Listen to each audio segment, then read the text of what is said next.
आ जाइए आ जाइए। 1 मिनट रुक जाओ, मैं पर लिंक शेयर कर देता हूँ टेलीग्राम पर, फिर करते हैं कक्षा शुरू।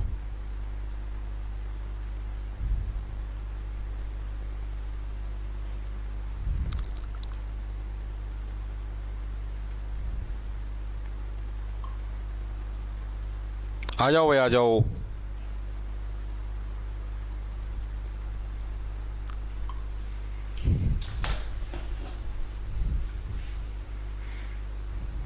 आ जाइए आ जाइए प्यारे बच्चों, आ जाइए।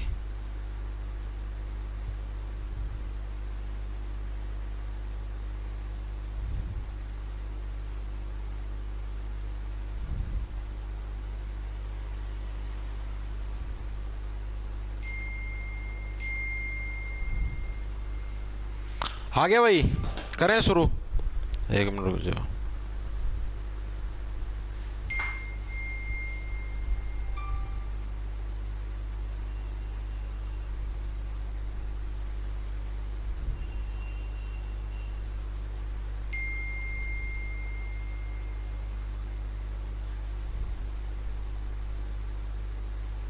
एक मिनट रुकना भाई।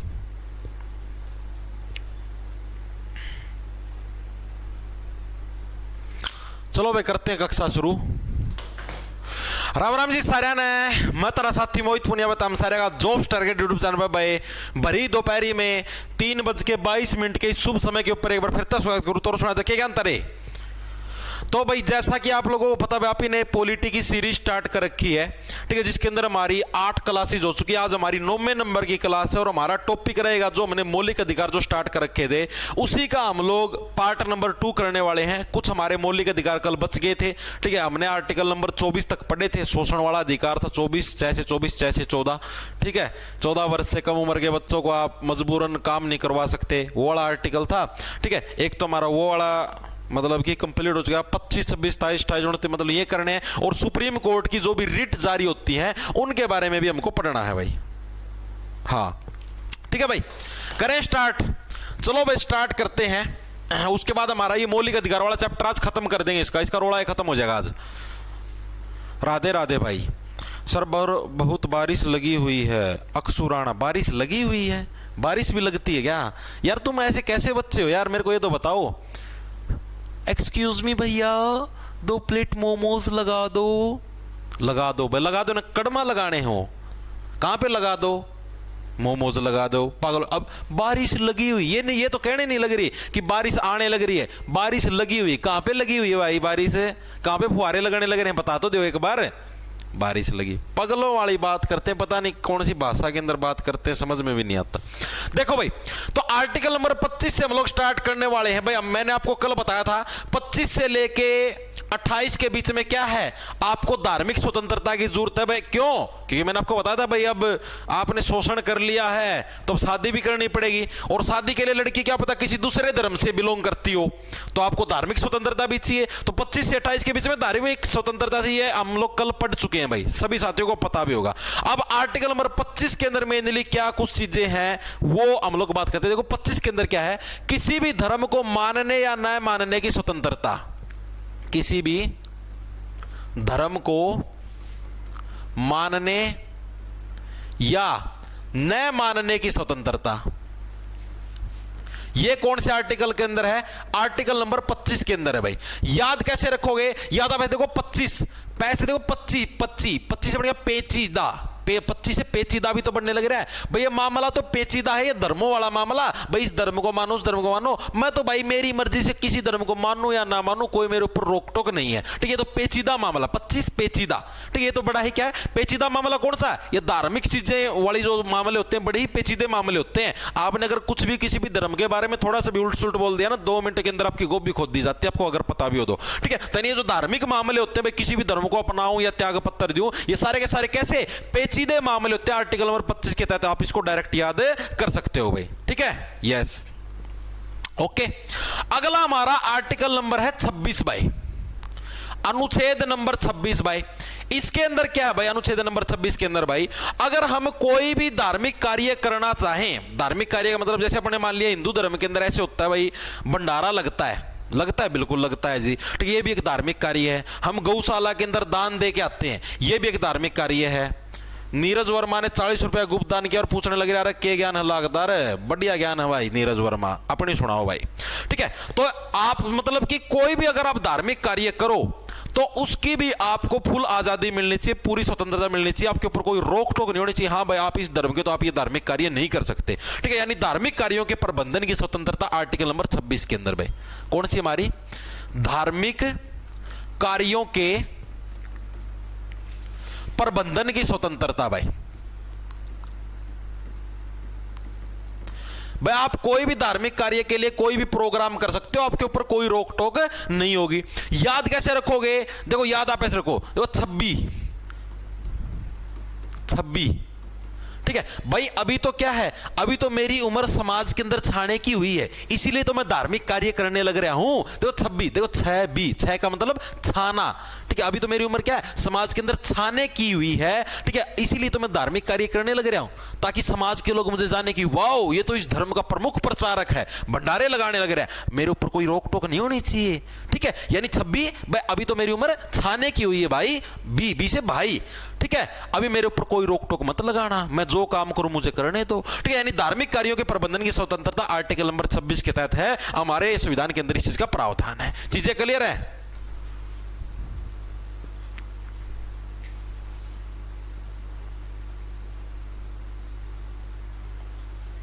ठीक है, देखो भाई आगे चलते हैं। अगला जो आर्टिकल हमारा आर्टिकल नंबर है 27। ये छोटे छोटे आर्टिकल आज के ज्यादा मुश्किल नहीं है, कल वाले थोड़े से उनके अंदर ज्यादा 3-3, 4-4 पॉइंट थे, आज वालों के अंदर इतने पॉइंट भी नहीं है, इजी आर्टिकल है।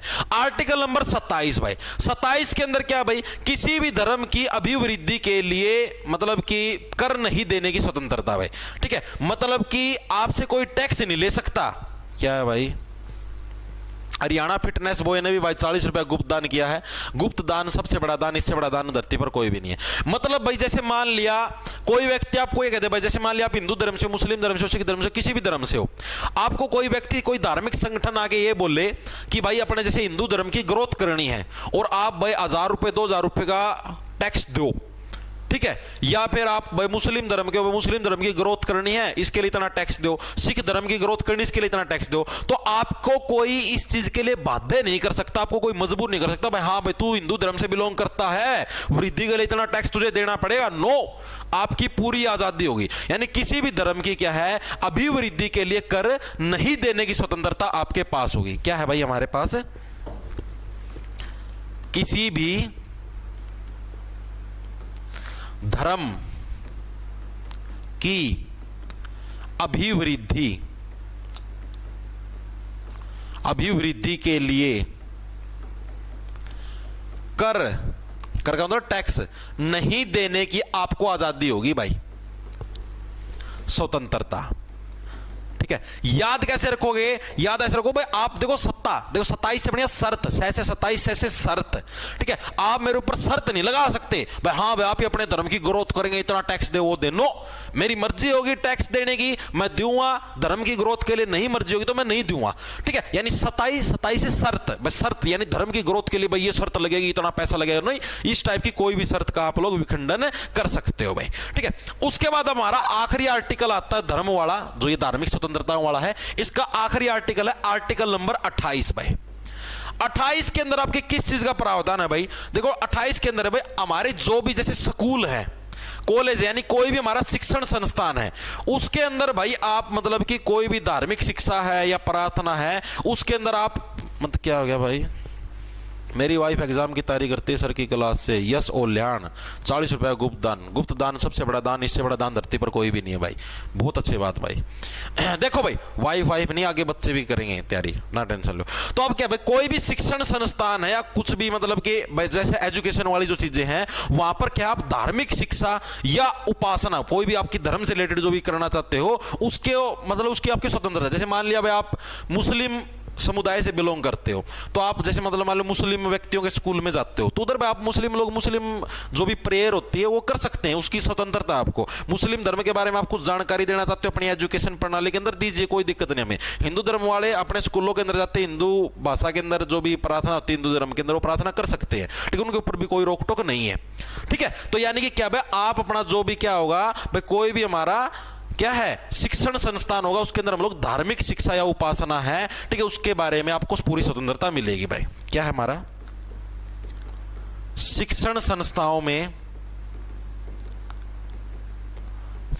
में धार्मिक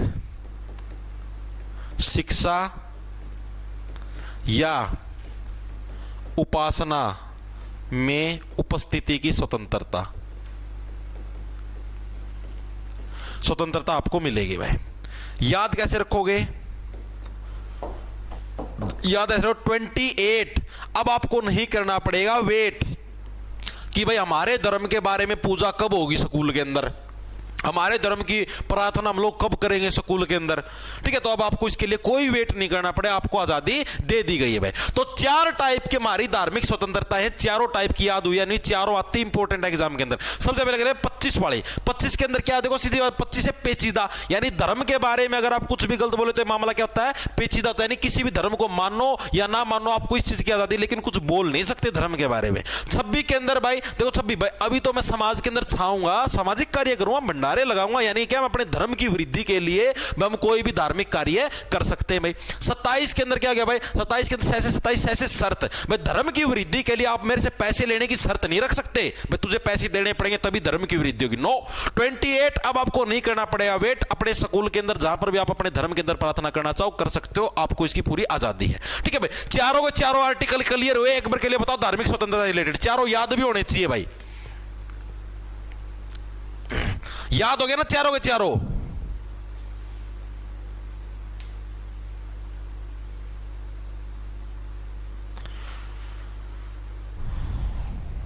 राम राम भाई, राम राम।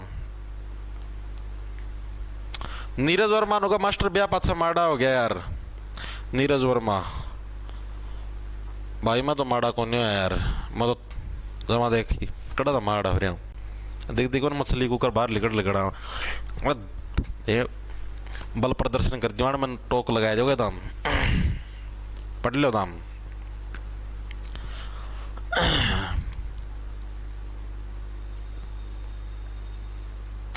ठीक है ना, चीजें क्लियर है ना, वेरी गुड। चलें आगे, 25 से 28 आपका हो गया क्लियर भाई। अब हम लोग आते हैं हमारा कौन से आर्टिकल के अंदर, आर्टिकल नंबर हमारा 29 और 30 था, जिसके अंदर क्या था, शिक्षा और संस्कृति का ज्ञान था भाई। आप लोगों को पता था, मैंने बताया था आर्टिकल नंबर 29 और 30 के अंदर क्या था, शिक्षा और संस्कृति का ज्ञान। अरे भाई मैं भी थोड़ा मजाक का मूड में मेरा नो है, एक बार करवा दूं फिर पाछा दूंगा था, मैंने रुक जाओ था एक बार, ठीक है।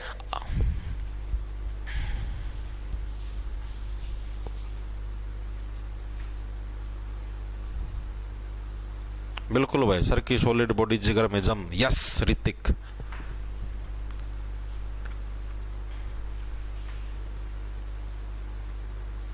कल तो क्लास की छुट्टी होती है भाई, कल तो संडे है, संडे की तो क्लास की छुट्टी होती है।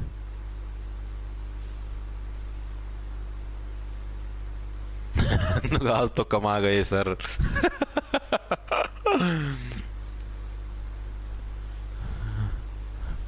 ठीक है भाई।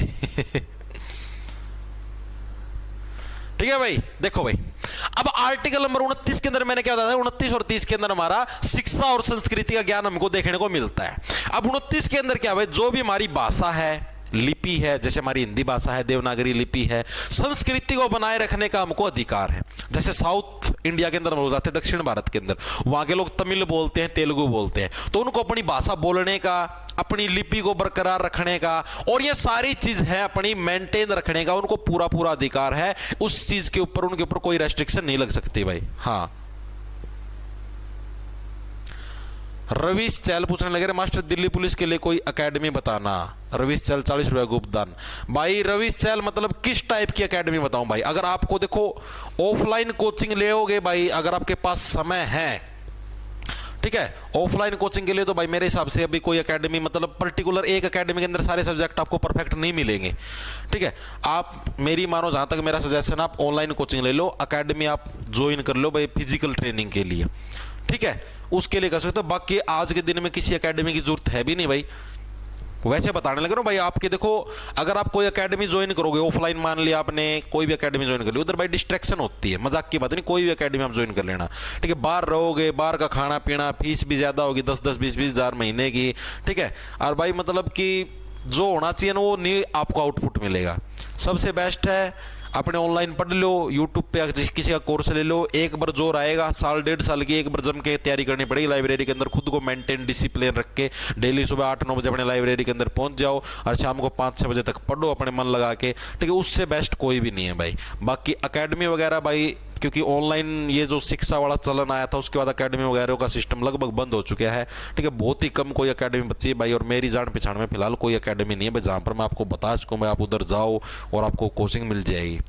ठीक है यार, ऑनलाइन में इधर सबसे बेनिफिशियल, आप ये सोचो भाई 700-800 रुपये के अंदर आपको एक कोर्स मिल जाता है।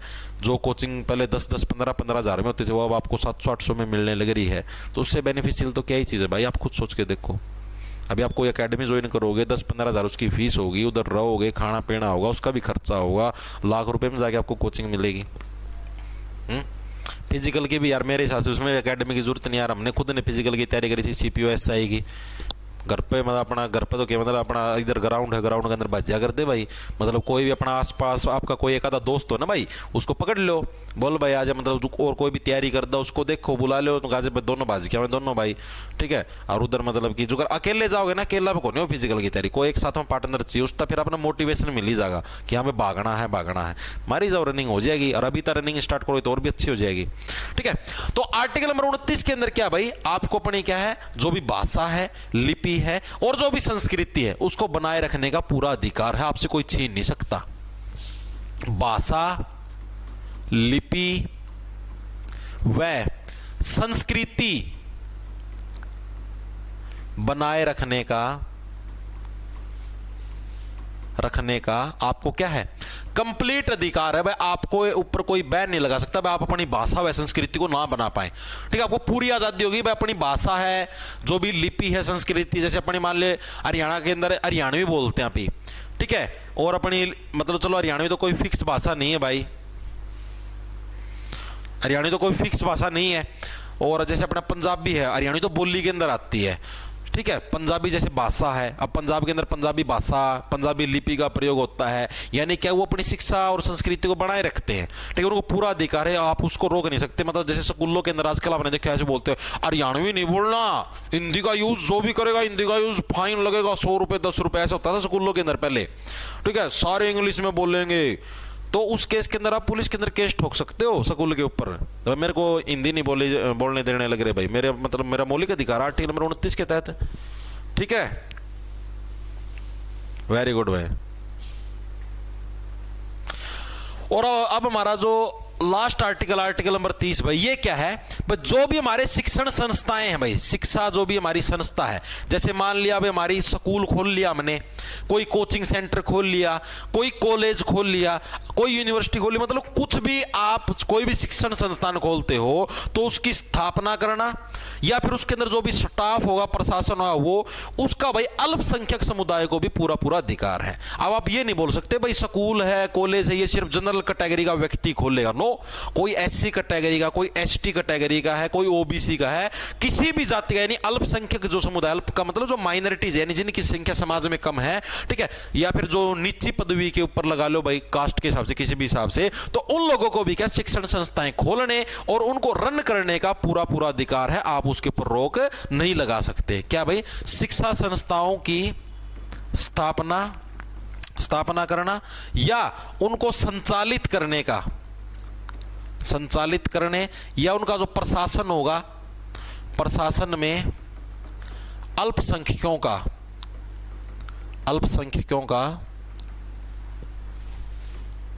का भी अधिकार होगा भाई, अधिकार होगा। ये वाला 30 वाला इंपॉर्टेंट है, ये एग्जाम के अंदर 3 से 4 बार आ चुके हैं, मैं पहले बताने लग रहा हूं। ठीक है, इसको ऐसे पूछता है एग्जामिनर कि अल्पसंख्यकों को, भाई अल्पसंख्यकों का भी शिक्षण संस्थाओं के प्रशासन के अंदर अधिकार होगा, ये चीज कौन से आर्टिकल के अंदर दे रखी है। ठीक है,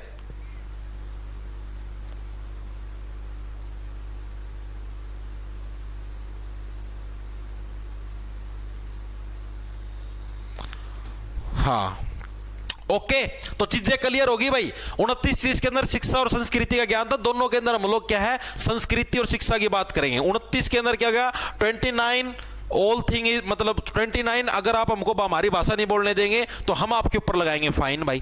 ठीक है, पुलिस के अंदर रिपोर्ट दर्ज करवा देंगे। 30 के अंदर क्या है हमारा, शिक्षा संस्थाओं की स्थापना, संचालित या प्रशासन में क्या अल्पसंख्यकों का भी अधिकार होगा भाई। ठीक है, ये नहीं भाई 30 साल के हो गए, बुजुर्ग हो गए, तो भाई आप इनको स्कूल नहीं चलाने दोगे या कोई भी चीज नहीं चलाने दोगे, इनको भी चलाने का पूरा पूरा अधिकार होगा। चीजें क्लियर हुई या नहीं हुई। अब हमारा आता है लास्ट आर्टिकल, आर्टिकल नंबर 32 भाई, आर्टिकल नंबर 32। 31 तो हमारा हट चुका है ना, मैंने आपको बताया था। आर्टिकल नंबर 32 के अंदर क्या है, 32 के अंदर भाई हमारी एक चीज है, क्या चीज है, संवैधानिक उपचारों का अधिकार। ये क्या चीज आपको समझाता हूं, संवैधानिक उपचारों का अधिकार। आर्टिकल नंबर 32 है, हमको इस चीज का प्रावधान, जब भी आप 32 साल के होते तो आप क्या है, आपने जितने भी कर्म कांड किए जीवन में, अब उनका उपचार तो करना पड़ेगा। ठीक है, अब इसके अंदर क्या है भाई, इसके तहत मतलब होता क्या, आपको बताता हूं भाई। संवैधानिक उपचारों का अधिकार कैसे है भाई, जितने भी आपके मौलिक अधिकार हैं, अगर इनमें से किसी भी चीज का हनन होता है, लाइक भाई मान लिया आपको बोलने की स्वतंत्रता है और आपको बोलने नहीं दिया जाने लगे, सरकार आपके पीछे पड़ी है, कुछ भी लगा लो आप। ठीक है, तो आप सुप्रीम कोर्ट के अंदर केस फाइल कर सकते हो भाई, मेरे मौलिक अधिकार का हनन होने लगे रहा है। सुप्रीम कोर्ट को भाई संविधान ने, यानी हमारी कानून की किताब ने, मौलिक अधिकारों का रक्षक घोषित किया हुआ है भाई। ठीक है, यानी मौलिक अधिकारों का अगर कहीं पर भी हनन होता है या कुछ भी होता है, डिस्ट्रैक्शन होती है मौलिक अधिकारों की, तो सुप्रीम कोर्ट है वो बीच में अड़के खड़े हो जाएगा, नहीं भाई। ठीक है, जैसे आर्टिकल नंबर 13 के अंदर आपने क्या पढ़ा था, 13 के अंदर भाई, कि राज्य कोई भी ऐसा कानून नहीं बनाएगा जिससे मौलिक अधिकारों का हनन हो, हमने पढ़ा था आर्टिकल नंबर 13 के अंदर। ठीक है, वो हमारा मौलिक अधिकार शुरू होने से एक पहले वाला आर्टिकल था, 14 से हमारे मौलिक अधिकार स्टार्ट थे, वो 13वें नंबर का आर्टिकल था। एक लास्ट वाला आर्टिकल 32, इसके अंदर क्या है, संवैधानिक उपचारों का अधिकार, यानी कि अगर आपका कहीं पर भी मौलिक अधिकारों का हनन होता है तो उस केस के अंदर आपका क्या है, आप सुप्रीम कोर्ट के अंदर जा सकते हो, सुप्रीम कोर्ट आपकी पूरी पूरी हेल्प करेगा। और सुप्रीम कोर्ट आपकी हेल्प कैसे करेगा, वही इसके अंदर दे रखा है, उसी के लिए सुप्रीम कोर्ट आपकी रिट जारी करता हूं, आपको बताता हूं भाई। अब ये जो आर्टिकल नंबर आपको मैंने बताया था 31 है भाई, 31 अभी जैसे मैंने आपको बता दिया भाई, मतलब कि पहले था, इसको हटा दिया गया है। ये था आपका संपत्ति का अधिकार। ठीक है, ये वैसे संविधान से हट चुका है, पहले बताने लगे रहा हूं, कभी इसको याद रट्टे मारी जाओ। संपत्ति का अधिकार ये पहले हमारा मौलिक अधिकार था, लेकिन अब हमारा कानूनी अधिकार बन चुका है। आर्टिकल नंबर कौन से के अंदर है, आर्टिकल नंबर 301 के अंदर इसका हमको वर्णन मिलता है। अब ये क्या हमारा कानूनी अधिकार है, मौलिक नहीं है। ठीक है, यानी सुप्रीम कोर्ट इसके अंदर आपकी कोई रक्षा नहीं कर सकता। आगे चीज समझ में। अब इसको क्या है, एक प्रश्न यह आता है एग्जाम के अंदर कि जिस टाइम संपत्ति के अधिकार को, ये कब हटाया था, कौन सा संविधान संशोधन था, 44वां संविधान संशोधन, साल कैसे रखो, 4 + 4 8, यानी कि 1978। 44वां संविधान संशोधन जो कि 1978 के अंदर हुआ था, उसके तहत क्या है, इस मौलिक अधिकार को हटा के कानूनी अधिकार बना दिया गया था। लेकिन उस टाइम भारत के प्रधानमंत्री कौन थे, प्रीवियस ईयर के अंदर आया हुआ, तो इंपॉर्टेंट है, लिख लेना। जिस टाइम संपत्ति के अधिकार को हटा के, मौलिक अधिकार से हटा के क्या कानूनी अधिकार बनाया गया, उस टाइम भारत के पीएम कौन थे भाई, मोरारजी देसाई थे भाई। कौन थे, मोरारजी देसाई क्या थे, हमारे भारत के पीएम थे, जिस टाइम क्या है, संपत्ति के अधिकार को, क्या मौलिक अधिकारों को श्रेणी से हटा के एक कानूनी अधिकार बनाया गया। याद कैसे रखोगे भाई, जो अपने माता पिता की संपत्ति हड़पते थे ना, वैसे मतलब देसाई का बीड़ी का बंडल पीने लग रहे थे। देसाई से क्या, देसाई का एक बीड़ी का बंडल भी आता है, वो बीड़ी का बंडल पीने लग रहे थे, उनको अचानक पता लगा, ओ इसको तो सब मौलिक अधिकारों से हटा के कानूनी अधिकार बना दिया गया, उनकी सारी बीड़ी बुझ गई हाथों हाथ। ठीक है, तो इस तरीके से याद करो, यानी मोरारजी देसाई, इनके टाइम पर क्या संपत्ति के अधिकारों को मौलिक अधिकार से हटा के कानूनी अधिकार बना दिया गया। चीजें क्लियर है भाई। अंकित यदुवंशी सर, मेरा मैथ ठीक हो गया, धन्यवाद आपका। अरे कोई दिक्कत नहीं भाई। अच्छा, गैस ठीक कब हो गया, मैं सोचा मैथ का है। गैस ठीक हो गया अंकित यदुवंशी, कोई बात नहीं भाई, बहुत अच्छी बात है भाई।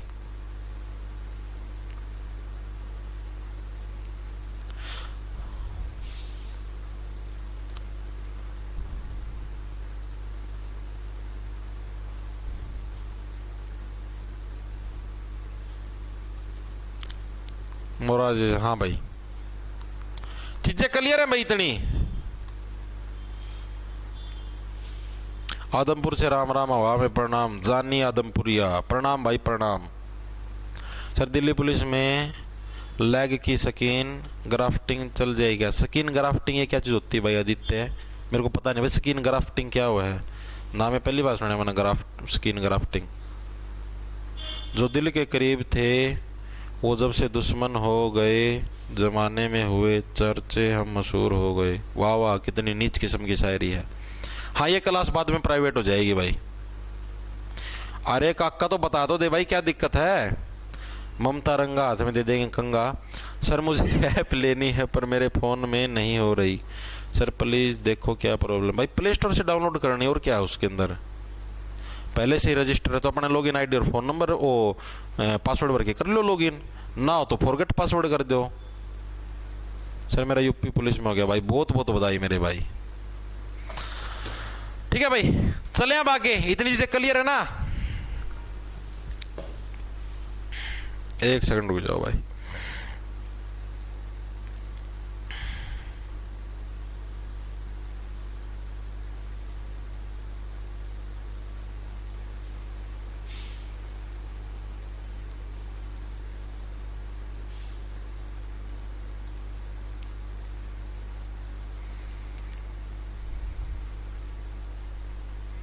चले आगे।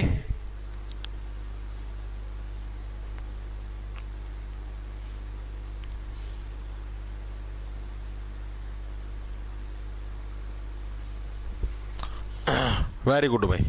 देखो भाई आगे चलते हैं। हमारे आर्टिकल देखो भाई, जितने भी मौलिक अधिकार है ना उनके कुछ जो आर्टिकल लगभग पूरे हो चुके हैं, लेकिन अभी भी रहते हैं 3 आर्टिकल और। ठीक है 32, 33, 34, 35 उनके बारे में पढ़ेंगे। उससे पहले अब मैंने आपको बताया ना आर्टिकल नंबर 12 के तहत संवैधानिक उपचारों का अधिकार है।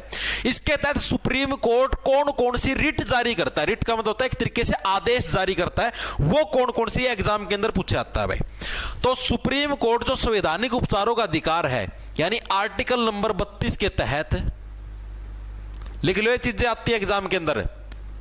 सुप्रीम कोर्ट क्या है हमारा, सुप्रीम कोर्ट 5 टाइप की रिट जारी करता है भाई। रिट जारी कर सकता है भाई। कौन कौन सी रिट जारी करता है आपको पता होना चाहिए। ये रिट का मतलब है भाई ये कानूनी अधिकार है सुप्रीम कोर्ट के। ये ऐसे ऑर्डर है, रिट का मतलब एक तरीके से ऑर्डर ही समझ लो आप भाई। ऐसे ऑर्डर हैं, अगर ये ऑर्डर आपके जारी कर दिया, अगर इसका फॉलो नहीं हुआ तो आपको सीधी जेल होगी, जेल में फांसी तोड़ दिए जाओगे, सीधी सी कहानी है। ठीक है तो जो सबसे पहली रिट है भाई उसका नाम है बंदी प्रत्यक्षीकरण भाई। बंदी प्रत्यक्षीकरण ये हमारी पहली रिट है जो कि सुप्रीम कोर्ट जारी करता है भाई। आर्टिकल नंबर 32 के तहत ये सारी की सारी रिटें हैं भाई। ठीक है इसके अंदर क्या है भाई, इसके अंदर मतलब ये भाई कोई भी राज्य है यानी गवर्नमेंट लगा लो, या कोई भी प्राइवेट व्यक्ति है भाई, मान लिया आप ही हां जो कर वैसे लोकल व्यक्ति, ठीक है किसी भी व्यक्ति को भाई अवैध रूप से हिरासत में नहीं ले सकता भाई। कोई भी चाहे सरकार हो चाहे पुलिस वाला हो चाहे कुछ भी हो, ठीक है वो किसी भी व्यक्ति को क्या है गलत तरीके से है भाई बिना कानूनी कार्रवाई के उसको गिरफ्तार नहीं कर सकता, उसको हिरासत में नहीं ले सकता। उस केस के अंदर अगर कोई व्यक्ति ऐसा करता है तो सुप्रीम कोर्ट एक ऑर्डर जारी करता है जिसका नाम होता है बंदी प्रत्यक्षीकरण। भाई इस बंदी को है मेरे सामने प्रत्यक्ष रूप में लेके आओ, मैं आपने इसको गिरफ्तार किया तो किया कैसे, और फिर जो पुलिस वाला गिरफ्तार करता है उसकी गोप भी खो देता है सुप्रीम कोर्ट। ठीक है नौकरी तो जाती जाती जेल में अलग से पड़ा मिलता है। हाँ भाई ठीक है तो बंदी प्रत्यक्षीकरण क्या है, कोई भी राज्य या आपका प्राइवेट व्यक्ति हो, कोई भी राज्य या कोई भी आम नागरिक जो भी है प्राइवेट व्यक्ति, किसी भी नागरिक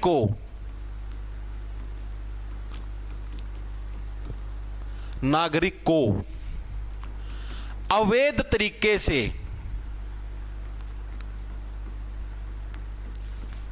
हिरासत में नहीं ले सकता भाई,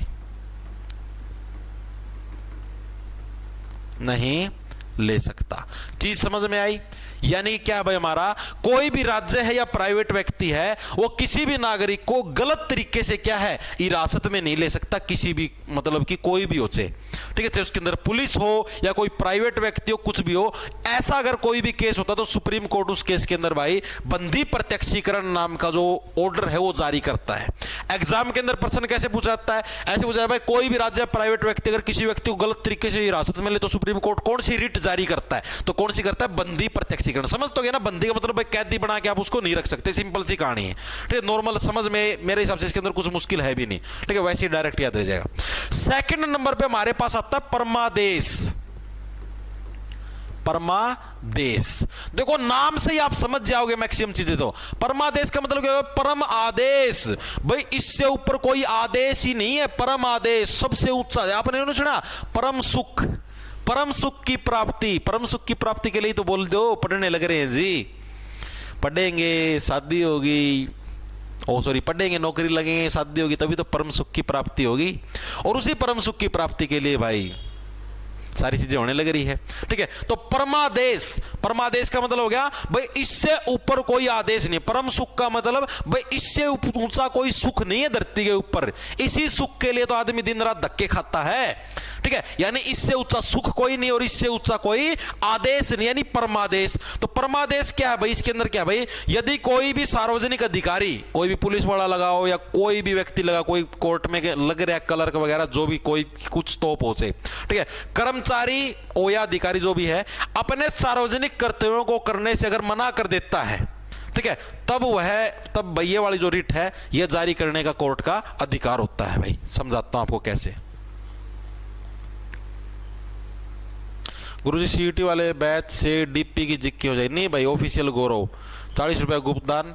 भाई सीईटी वाले बैच से दिल्ली पुलिस की जिक्के नहीं होगी भाई। सीईटी वाले बैच के अंदर जो जिक्के करवा रखे सीईटी के लेवल की करवा रखी, सीईटी के अंदर हाई लेवल की जिक्के नहीं आती। और जो दिल्ली पुलिस वाले बैच के अंदर जो जिक्के ये हाई लेवल की जिक्के बहुत डीप करवाने लगे। आप सीईटी वाले बैच की जिक्के और ये वाली जिक्के आप करके देखना भाई, ठीक है। आपको खुद को मैथ रीजनिंग हो जाएंगी आपकी, ठीक है। जो सीईटी वाले बैच के अंदर मैथ रीजनिंग है वही मैंने इसके अंदर करवा रखी, उसके अंदर कोई दिक्कत नहीं आई आपको, ठीक है। वो मैथ रीजनिंग सेम है लेकिन जिक्के सेम नहीं है भाई।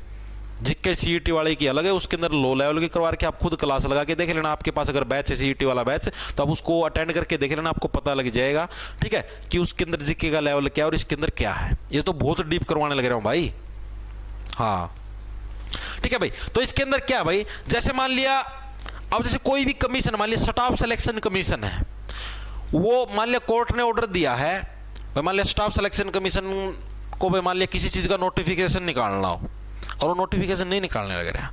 कोई बच्चा कोर्ट के अंदर चला गया जी, ये नोटिफिकेशन नहीं निकालने लग रहा। कोर्ट ने ऑर्डर दिया कि भाई नोटिफिकेशन निकाल लो, आपके पास 1 वीक का समय। फिर भी अगर स्टाफ सिलेक्शन कमीशन नोटिफिकेशन नहीं निकालता तो उस केस के अंदर सुप्रीम कोर्ट क्या है भाई, अब जो स्टाफ सिलेक्शन कमीशन का मान लो जो भी हेड है, चेयरमैन है, सीधी सी बात है भाई, वो तो एक सरकारी कर्मचारी है या अधिकारी है, ठीक है। तो उसको तो भाई जनता की बात माननी पड़ेगी और जनता की बात अगर नहीं मानता है, अपने कर्तव्य, उसका कर्तव्य है भाई नोटिफिकेशन जारी करना। अगर वो नहीं जारी करने लगे तो उस केस में कोर्ट क्या है, परमादेश जारी करता है। हम आदेश देते हैं कि नोटिफिकेशन जारी कर, नहीं जारी करा तो उसके ऊपर जुर्माना लगेगा, ठीक है। और जुर्माना भी पर्सनल जेब से भरना पड़ेगा, सरकारी खजाने से नहीं भर सकते आप, ठीक है। 1 लाख रुपए, 2 लाख रुपए, 10 लाख रुपए, और फिर भी अगर नहीं मानता जुर्माना बढ़ेगा, फिर उसकी जेल होगी, पोस्ट भी जाएगी, ठीक है। तो इस टाइप से रूल होते हैं। तो यानी परमादेश का मतलब क्या है, यदि कोई सरकारी कर्मचारी हो या अधिकारी हो, यदि कोई सरकारी कर्मचारी हो या अधिकारी हो, वो अपने कर्तव्यों को करने से बचता है। अधिकारी अपने कर्तव्यों को करने से बचता है तो उस केस में सुप्रीम कोर्ट परमादेश जारी करता है, ठीक है भाई, एग्जाम के अंदर प्रश्न ऐसे ही पूछा जाएगा कि यदि कोई सरकारी कर्मचारी या अधिकारी अपने कर्तव्यों को पालन नहीं करने लग रहा तो सुप्रीम कोर्ट कौन सी रिट जारी करता है, तो कौन सी परमादेश जारी करता है। भाई मेरा आदेश है इस चीज को फॉलो कर, फिर भी फॉलो नहीं करता सुप्रीम कोर्ट, आपको पता है अपने आप इसकी कॉपी खुद दे, आप लोगों को कोई टेंशन लेने की जरूरत ही नहीं है। ठीक है, ओके भाई, इतनी चीजें समझ में आई, बंदी प्रत्यक्षीकरण और परमादेश, दोनों चीजें क्लियर है? एक बार के लिए कमेंट करके बताओ।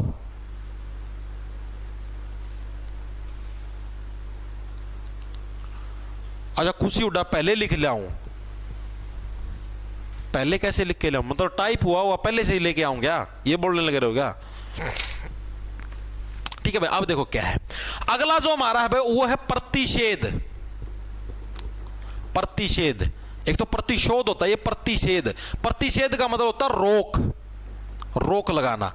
ठीक है, इसके अंदर क्या होता है भाई, जैसे मान लिया कि आपका जैसे मतलब लोकल जो भी आपका जिला है, आप जिस भी डिस्ट्रिक्ट के अंदर रहते हो, ठीक है, उस कोर्ट ने आपके ऊपर कोई डिसीजन दे दिया, ठीक है भाई, दे दिया, कोई दिक्कत नहीं भाई। उसके बाद मान लिया तो उसके ऊपर जो उससे बड़ा कोर्ट होगा ना, उसके ऊपर रोक लगा सकता है। फिर मान लिया जैसे डिस्ट्रिक्ट कोर्ट से बड़ा क्या होता है, आपका हाई कोर्ट होता है, तो हाई कोर्ट उस फैसले पर रोक लगा सकता है। ठीक है, अब हाई कोर्ट ने कोई डिसीजन दे दिया तो सुप्रीम कोर्ट उसके ऊपर रोक लगा सकता है।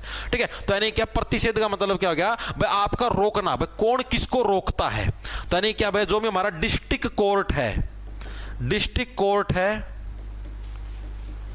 हाई कोर्ट रोकता है, रोक सकता है, और हाई कोर्ट को सुप्रीम कोर्ट रोक सकता है। मतलब किसके ऊपर, फैसलों को रोक सकता है। ठीक है, प्रतिषेध का मतलब क्या, रोक। अब एग्जाम के अंदर यही प्रश्न पूछ लेगा एग्जामिनर कि बाय चांस भाई किसी ने कुछ ऐसा फैसला दे दिया, सुप्रीम कोर्ट को उस फैसले के ऊपर रोक लगानी, तो कौन सा रिट, कौन से मतलब कि आदेश जारी करता है सुप्रीम कोर्ट, तो उसको बोलते हैं प्रतिषेध। प्रतिषेध जारी कर दिया भाई, इस फैसले के ऊपर रोक लगाओ। ठीक है, अगला हमारे पास आता है उत्प्रेषण भाई। उत्प्रेषण, ये उत्प्रेषण ये क्या चीज है भाई, ये भी इसी तरीके से है। इसके अंदर तो सिर्फ रोक रोक लगानी होती है फैसले के ऊपर। ठीक है, प्रतिषेध के अंदर तो क्या है, ओनली आपकी रोक रोक लगेगी। उत्प्रेषण के अंदर क्या है भाई, सुप्रीम कोर्ट मतलब जैसे उस फैसले को चेंज भी कर सकता है भाई। ठीक है, स्वयं अंतिम फैसला दे देगा। समझाता हूं, देखो इसके अंदर तो लगाई सिर्फ रोक रोक, भाई हमको कोई फैसला पसंद नहीं है, इसके ऊपर रोक लगा दी। ठीक है, उत्प्रेषण के अंदर क्या होगा, उत्प्रेषण का मतलब बदलाव। क्या हाई कोर्ट, जैसे एग्जांपल के लिए समझेंगे हम,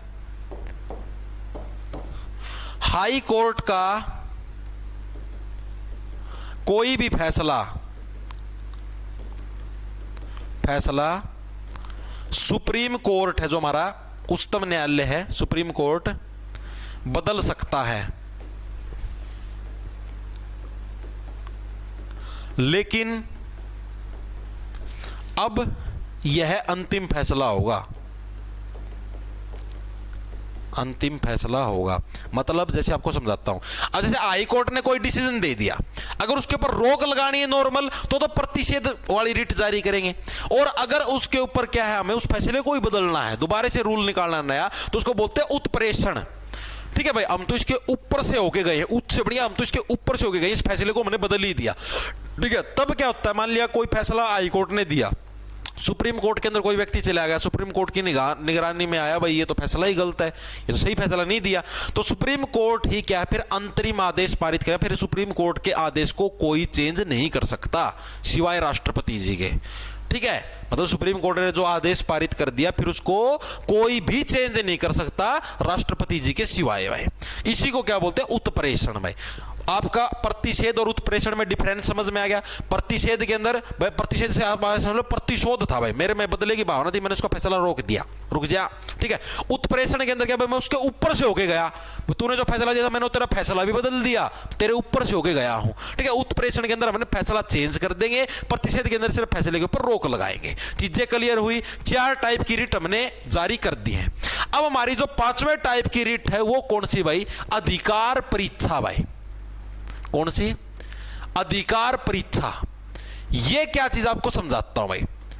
अधिकार परीक्षा, देखो आप नाम से ही पढ़े, देखो अधिकार का मतलब क्या होता है, आपके पास क्या पावर है, परीक्षा का मतलब पूछना, इसको समझते हैं। यदि किसी व्यक्ति ने भाई गलत तरीके से मान लिया कोई भी पब्लिक पद धारण कर लिया, कोई भी बड़ी पोस्ट धारण कर ली, ठीक है, कोई डीसी लग गया, एसपी लग गया, गलत तरीके से लग गया है, ठीक है, तो उसके विरुद्ध क्या है भाई, अधिकार परीक्षा रिट जारी हो जाती है। ठीक है भाई, तूने किस अधिकार से इस पद के ऊपर बैठने का मतलब कि दुस्साहस किया, तो सुप्रीम कोर्ट के पास ये अधिकार है पूछने का। परीक्षा मतलब क्या, पूछना। सुप्रीम कोर्ट के पास क्या चीज पूछने का अधिकार है, कोई व्यक्ति अगर गलत तरीके से किसी सार्वजनिक पद के ऊपर बैठ जाता है तो सुप्रीम कोर्ट के पास ये अधिकार है, तू कैसे बैठा है इस पद के ऊपर, प्रूफ तो दिखा हमको। ठीक है, यानी अधिकार परीक्षा मतलब यदि लिखेंगे भाई, यदि कोई व्यक्ति किसी सार्वजनिक पद पर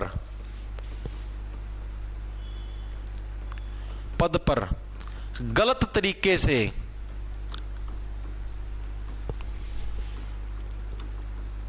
बैठ जाए तो सुप्रीम कोर्ट को यह अधिकार, तो सुप्रीम कोर्ट को यह रिट जारी करने का अधिकार है, करने का अधिकार है। चीज समझ में आई भाई? 5 टाइप की रिट थी, पांचों क्लियर होगी। सबसे पहली बंदी प्रत्यक्षीकरण, किसी व्यक्ति को गलत तरीके से हिरासत में नहीं ले सकते। सेकंड नंबर पे परमादेश, सुप्रीम कोर्ट ने जो आदेश दे दिया वही सबसे टॉप होगा, उससे ऊपर किसी का कोई आदेश नहीं होगा। ठीक है, इस आदेश को आपको मानना ही मानना पड़ेगा। कोई व्यक्ति मान लिया कोई अपने कर्तव्य पालन नहीं करने लग रहा तो क्या है, सुप्रीम कोर्ट का आदेश आ जाएगा, परमात्मा का आदेश, ये समझ लो एक तरीके से। तीसरे नंबर पर हमारे पास क्या था भाई, हमारे पास प्रतिशोध, बदला लेना मेरे को तो भाई, ठीक है, इसके फैसले के ऊपर रोक लगा दूंगा। उत्प्रेषण, अब तेरे से ऊपर होके क्या है, मैं तेरा फैसला ही चेंज कर दूंगा, अंतिम आदेश ही मैं दूंगा। लास्ट कौन सी थी, अधिकार परीक्षा, मैं अधिकार है मेरे को ये, ठीक है, मैं पूछ सकता हूं भाई तू किस अधिकार से इस पद के ऊपर बैठे, सार्वजनिक पद है ये, ठीक है, कोई आम पद नहीं भाई तू आके अपने पिछवाड़े लगा के यहां पर बैठ गया। ठीक है, तो इस तरीके से आपकी 5 टाइप की रिटें हैं, पांचों की पांचों क्लियर हुई या नहीं हुई, एक बार के लिए कमेंट करके बता दो भाई, बताओ फटाफट से। क्लियर है ना इतनी चीजें?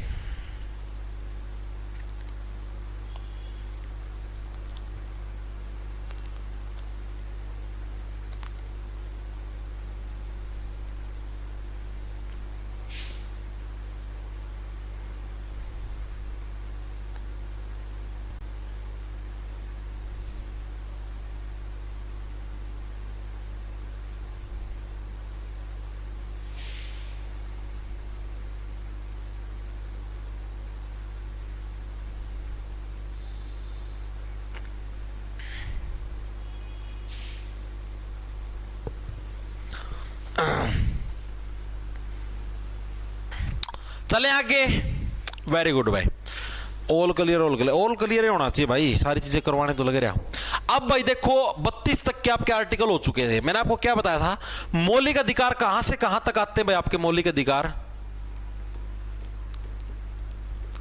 कहां से कहां तक आते हैं।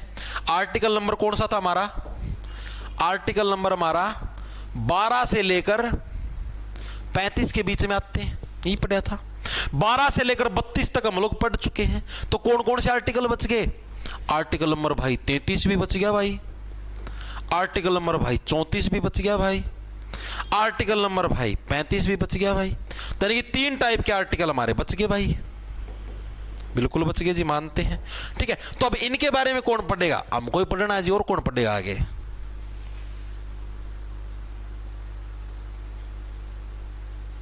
हाँ, कॉपी पेस्ट वालों को भाई अभी ब्लॉक मारते हैं यार, मैं कमेंटों की तरफ तुम्हारे कम ही ध्यान देता हूं।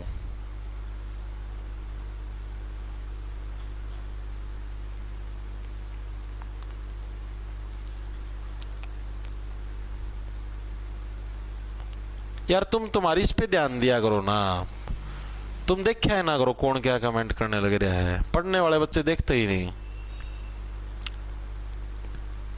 हाँ, मैथ रीजनिंग काफी है भाई, शिल्पा दिसोदिया, मैथ रीजनिंग पार हो जाएगी एनटीपी, क्योंकि सीईटी वाले बैच के अंदर सेंटर लेवल की मैथ रीजनिंग करवा रखी है। मैथ रीजनिंग आप एनटीपीसी की इजीली क्लियर कर दोगे।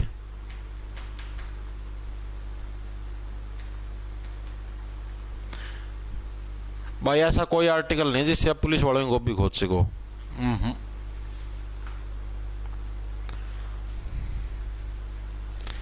भाई कौन है यो नाम, अत्रिया स्त्री के नाम है पता नहीं। आपको बता देता हूं एक चीज आपको कि सरकारी नौकरी पे लगने का एक और फायदा है कि आपके कोई थप्पड़ नहीं मार सकता। आपको पता हो तो कल को जैसे आपका वो भी मैं बता देता हूँ, कल को अगर आपकी किसी सरकारी कर्मचारी से, पुलिस वाले से, किसी भी सरकारी कर्मचारी से, चाहे कोई कलर की क्यों ना हो, लड़ाई हो जाती है ना, गलती से भी मारपीट मत करना, गलती से भी गुस्से को पी जाना, ठीक है, वीडियो बना लेना, चाहे कुछ कर लेना, लेकिन मारपीट गलती से मत करना। क्योंकि सरकार की रूल बुक में एक कानून है कि सरकारी कर्मचारी के साथ अगर आप मारपीट करते हो, थप्पड़ भी मार देते हो ना, तो आपको 7 साल की जेल की सजा हो जाती है, 7 साल की। दूसरी धारा एक और लगा देगा, सरकारी काम के बीच में बाधा बनने लग रहा था, वो धारा भी लग जाएगी। और सरकारी कर्मचारी अगर किसी के मार दे तो कोई धारा नहीं लगती भाई, ऐसा कानून में कोई प्रावधान नहीं है। तो इसलिए बोलने लग रहा हूं, कल को भविष्य में अगर पुलिस वाले के साथ या कोई आम कोई सरकारी नौकरी में कुछ भी लग रहा हो, जैसे मान लिया कोई टीचर लगा हुआ है या कोई क्लर्क लगा हुआ है, कुछ भी लगा हुआ है, गलती से भी हाथ मत उठाना, मारपीट मत करना, ठीक है। वरना कोई भी अगर उसका प्रूफ मिल गया ना, सीसीटीवी फुटेज या कुछ भी, लंबा अंदर जाओगे, 7 साल से पहले बाहर नहीं आओगे, पहले बताने लग रहा हूं। और सरकारी कर्मचारी मार सकता है तो हम क्या करें जी, आप उसकी वीडियो बना सकते हो, बस उससे फालतू कुछ नहीं कर सकते भाई। अगर उसने पहले मारा, वीडियो के अंदर प्रूफ है, फिर आप मार देते हो, फिर कोई दिक्कत नहीं है। लेकिन अगर आप पहले हाथ उठाते हो, वीडियो के अंदर दिखने लग रहा है आपने उठा रखा है, फिर दिक्कत है भाई आपको, ठीक है। या तो पहले उसको उकसा दो फुल, वो आपके एक आधा मारे, वो मारते पेल दो सारे को हाथों हाथ उसी टाइम, ठीक है भाई। तो आर्टिकल में देखो 33 के अंदर क्या भाई, 33 के अंदर भाई, अब देखो मौलिक अधिकार सबको नहीं मिलते। अब आप बोलते हो भाई पुलिस है, सरकारी कर्मचारी है, सैनिक हैं, सरकारी कर्मचारी हैं। अब पुलिस वालों को बोलने की आजादी नहीं होती, आपको पता हो तो।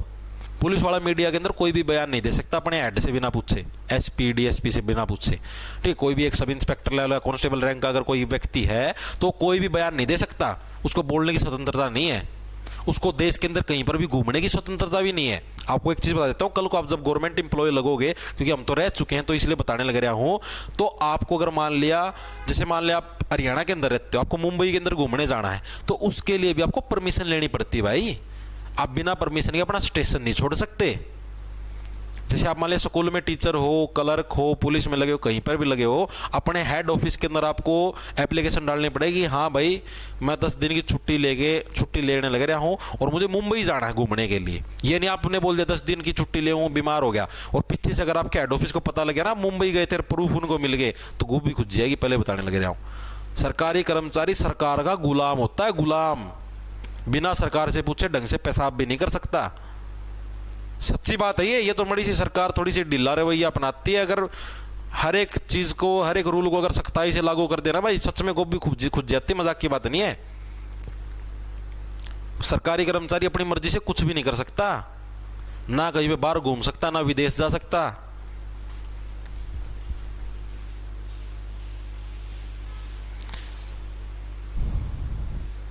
रजनीश गौर, सर मेरा राजस्थान एसआई में सिलेक्शन हो गया भाई, बहुत बहुत बधाई मेरे भाई। तो अब देखो आर्टिकल नंबर 33, सरकारी कर्मचारी मौलिक अधिकारों के लिए नहीं है फ्री। हर एक व्यक्ति को मौलिक अधिकार है भाई, ये चीज कर सकता हो, लेकिन सरकारी कर्मचारी फ्री नहीं है भाई। तो सरकारी कर्मचारी के ऊपर के अंदर कौन कौन आगे, पुलिस होगी, सुरक्षा बल लगा लो जो भी है, सेना होगी, या और भी जो भी सरकारी कर्मचारियों को क्या मौलिक अधिकारों को सीमित करने की संसद के पास पावर है भाई। हम इनके मौलिक अधिकारों को लिमिटेड कर सकते हैं, ठीक है। सुरक्षा बल, पुलिस, सैनिक आदि सरकारी कर्मचारियों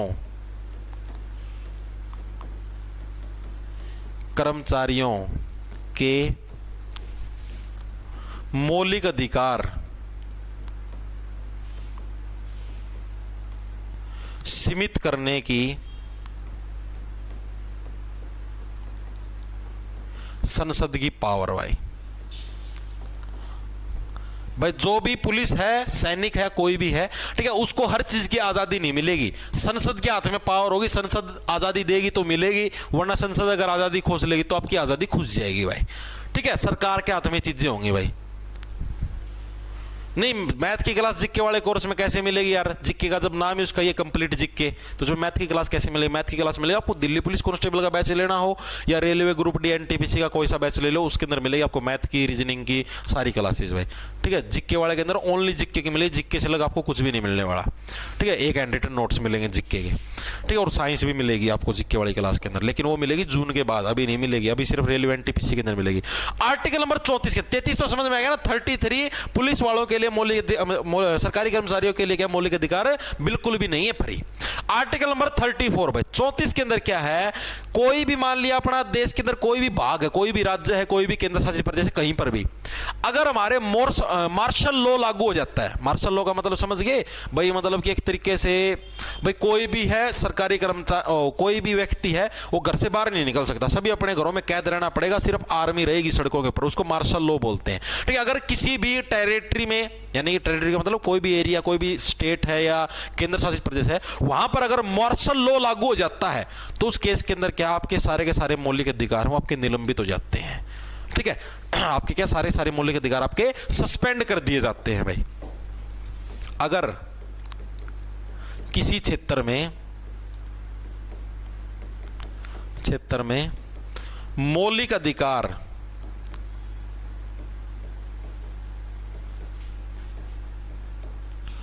लागू, सॉरी मौलिक अधिकार क्या बोल रहा हूं मैं, मालिक अधिकार, मार्शल लॉ आएगा, मार्शल लॉ लागू हो जाता है तो आपके मौलिक अधिकार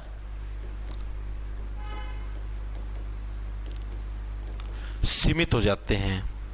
यानी कि आप ये समझो, मौलिक अधिकार सीमित किसके होते हैं? चोरों के होते हैं भाई। चोरों को जेल में रहना पड़ता है, उनको किसी भी टाइप की स्वतंत्रता नहीं मिलती, तो उनके मौलिक अधिकार सीमित होते हैं। आर्टिकल नंबर 34 आम नागरिक भी बन जाते हैं चोर, क्योंकि उनके मौलिक अधिकार भी कट गए। अब आपको घरों के अंदर रहना, आपको आजादी नहीं, घूमने फिरने की, आपको बोलने की आजादी नहीं है, आप तो चोर की तरह जीवन व्यतीत करना पड़ेगा। ठीक है, आर्टिकल नंबर 34 आपको बन के रहना पड़ेगा चोर। 33 सेना को नहीं मिलते या पुलिस वालों को नहीं मिलते सारे मौलिक अधिकार फ्री। 34 बन के रहना पड़ेगा चोर, घरों के अंदर कैदी बन के रहना पड़ेगा। ठीक है भाई, अब आते हमारा लास्ट आर्टिकल है आज की क्लास का, आर्टिकल नंबर 35 भाई। 35 के अंदर क्या है? मौलिक अधिकारों का अगर उल्लंघन होता है, कोई भी उल्लंघन करता मौलिक अधिकारों का कोई भी व्यक्ति, ठीक है, या जैसे मान लिया आपको बोलने की स्वतंत्रता, पुलिस वाले आपको बोलने नहीं देते, तो उस केस में क्या मौलिक अधिकार का उल्लंघन हुआ है, तो इसके लिए भाई जो भी दंड निर्धारित करना है भाई, इस चीज की क्या सजा मिलेगी? आपके मौलिक अधिकारों का हनन किया गया है। ठीक है, आपको भाई मान लिया प्राइवेसी का अधिकार है, आपको प्राइवेसी नहीं दी जाने लग रही, आप बोलने लग रहे भाई हमें होटल के रूम में प्राइवेसी चाहिए महिला मित्र के साथ, आपको प्राइवेसी नहीं मिलने लग रही, पुलिस वहां पर आके आपको डिस्टर्ब करने लग रही है, तो उस चीज के लिए पुलिस के लिए क्या सजा होगी? ठीक है, तो वो सारे के सारे जो भी कानून है वो बनाने के अधिकार किसके पास है? संसद के पास होंगे भाई। क्या दे रखा है भाई? मौलिक अधिकारों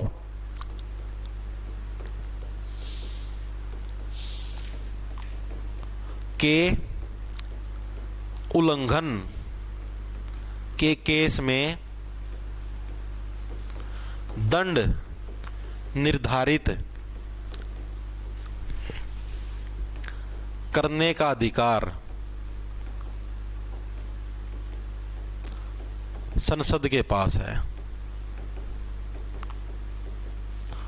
ठीक है भाई, 35 का मतलब हो गया 35।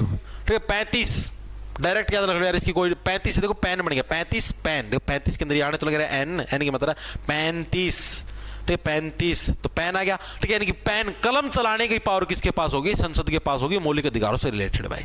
ठीक है, सारे आर्टिकल क्लियर हुए या नहीं? 33, 34, 35 तीनों क्लियर है। 33 के अंदर सेना को बिल्कुल भी अधिकार नहीं है फ्री। ठीक है, 34 घर के अंदर रहना पड़ेगा बन के चोर, क्योंकि आपके मार्शल लॉ लग जाएगा। 35, ठीक है 35 के पेन चलाने की पावर किसके पास है? संसद के पास है। ठीक है भाई, आप मेरे को ये बताओ भाई चीजें क्लियर हुई या नहीं हुई? आपके सारे मौलिक अधिकार कंप्लीट हो चुके हैं। ठीक है, आपके सुप्रीम कोर्ट जो भी रिट जारी करती है सारी की सारी आपकी रिटें पूरी हो चुकी हैं। इसके अलावा जो भी आपके जैसे मौलिक अधिकारों से आगे भी 2-3 अधिकार थे वो भी आपके पूरे हो चुके हैं भाई।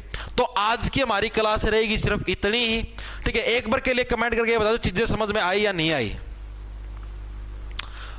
हाँ वो आगे बताऊंगा मैं आपको आर्टिकल 21 मिलता है। आर्टिकल नंबर जब भी जैसे वो आपातकाल का जब आप ये आर्टिकल करें तब बताऊंगा।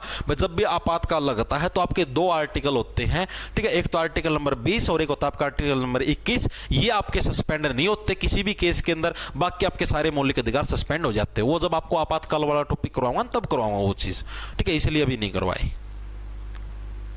ठीक है। चीजें एक बार के लिए बताओ, थम्स अप करके बताएंगे सभी साथी।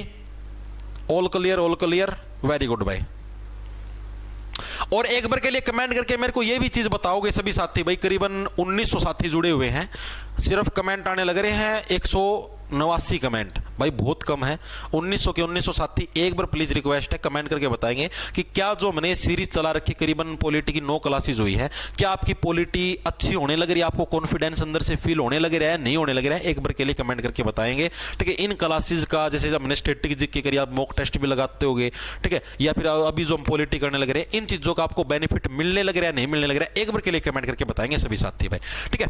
इन पर्सनों की पीडीएफ लगा लो या आपके जो भी हैंड रिटन नोट्स हैं वगैरह वगैरह, ठीक है। जो भी चीजें मैंने आपको लिखी, आपको लिखी लिखाई मिलेगी, वो आपको भाई अपना जो ऐप है जॉब्स टारगेट के नाम से, जो कि आपको प्ले स्टोर पर मिलेगा, उधर आप कोर्स के सेक्शन के अंदर जाओगे तो उसको उधर आपको भाई 3 कोर्स मिलेंगे। एक तो कंप्लीट जीके का, एक मिलेगा दिल्ली पुलिस कांस्टेबल का जिसको दिल्ली पुलिस कांस्टेबल की तैयारी करनी है, एक मिलेगा रेलवे ग्रुप डी एनटीपीसी का भाई। इसके अंदर मैथ रीजनिंग भी मिलेगी, कंप्यूटर भी मिलेगा, इसके अंदर मैथ रीजनिंग साइंस जीके सारे सब्जेक्ट मिलेंगे, ठीक है। मैथ के भी हम प्रैक्टिस सेट डालते हैं, रीजनिंग के भी प्रैक्टिस सेट डालते हैं।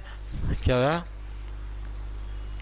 सर, स्टैटिक भी डाल दो यूट्यूब पर। तो वंशु जांगड़ा भाई स्टैटिक सारी यूट्यूब पे ही करवाई थी, सारी की सारी बैच के अंदर पड़ी है, ठीक है। सारी वीडियो प्राइवेट करके सारी बैच के अंदर है। Yes yes yes, very good भाई, बहुत अच्छा भाई, भाई अच्छा लगने लग रहा है। सच्ची बताऊं भाई, मेरा जो उद्देश्य था वो सक्सेसफुल होने लग रहा है। मेरे को मतलब ये था कि भाई जो मैं चीज कर रहा हूँ बच्चों को समझ में आनी चाहिए, याद भी होनी चाहिए, और ये बच्चे फिर एक अच्छा रिजल्ट लेके आए। वही चीज थी भाई मेरी पसंद जो थी, और वो चीज आप साकार करने लग रहे हो तो बड़ा अच्छा फील होता है भाई, ठीक है। तो देखो भाई, कंप्लीट जीके का जो लेना चाहता है, कंप्लीट जीके जिसको करनी है 1 साल की वैलिडिटी रहेगी वो ले सकता है। दिल्ली पुलिस की जिसको तैयारी करनी है, ठीक है, आप ये समझो जुलाई के एंड तक सिलेबस पूरा करवा देंगे हम दिल्ली पुलिस का भाई, पहले बताने लग रहा हूं। उसके बाद आपकी रिवीजन करवाई जाएगी, वो भी बैच के अंदर आपकी रिवीजन करवाएंगे, प्रॉपर आपसे स्पेशल मॉक टेस्ट लिए जाएंगे। अभी तो जैसे प्रीवियस ईयर के पेपर डाल रखे इसके अंदर मॉक की फॉर्म में, जैसे टेक्स्ट बुक के ऊपर होते हैं, ठीक है। फिर मतलब सारी गाइडेंस वगैरह वगैरह सारी चीजें आपको इसी बैच के अंदर मिलेगी। लास्ट के दिनों में स्पेशल प्रैक्टिस क्लास भी मिलेंगी वगैरह वगैरह सारी चीजें भाई। पेपर तक तो ऐसी रेल बनवा देंगे, आपका सिलेक्शन ये समझ लो गारंटी है एक तरीके से, ठीक है। तो भाई मिलते हैं, आज के लिए बस इतना ही करेंगे। लगभग 56 मिनट की क्लास हो चुकी है, ठीक है। कल मतलब कल की संडे है, संडे की आपकी छुट्टी रहेगी। परसों एक नए टॉपिक के साथ मिलेंगे, नई चीज के साथ शुरुआत करेंगे। और भाई ये समझो कि करीबन इस महीने के अंदर हम लोग हमारी पॉलिटी है समाप्त कर देंगे भाई, ठीक है। कोशिश करो, मैं महीने पूरा होने से पहले तो नहीं हो पाएगी, महीना पूरा लग ही जाएगा, ठीक है। पॉलिटी पूरी कर देंगे 31 मई से पहले पहले, ठीक है भाई। तो भाई मिलते हैं परसों मंडे को, ओके, ठीक है भाई। अभी शाम को 6 बजे उसकी क्लास होगी रीजनिंग की बैच के अंदर, ओके।